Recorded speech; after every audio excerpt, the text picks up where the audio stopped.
စူပါအေဂျင့်နဲ့အဲမီတို့ရဲ့ပွဲကတော့ပူတဲ့တရေနဲ့အဆုံးသတ်သွားပါတယ်ရိုးရအစီအမင်းတိုင်းထိုးမယ်ဆိုရင်9ကြီးမက15ကြီးထိုးလဲပူတဲ့တရေဖြစ်နေအောင်ပါပဲ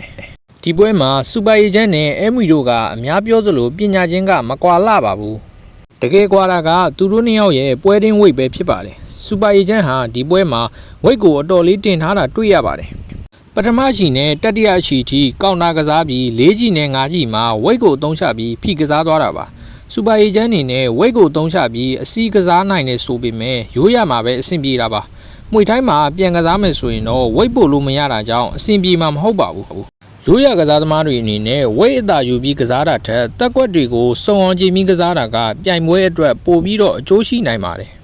ဒီပွဲကိုကျွန်တော်အမြင်အရဝေဖန်ကြည့်ရရင်ဝိတ်ပို့ကြီးတဲ့လူကဝိတ်ငယ်တဲ့လူကိုအစီးကစားသွားတယ်လို့ပဲမြင်ပါတယ်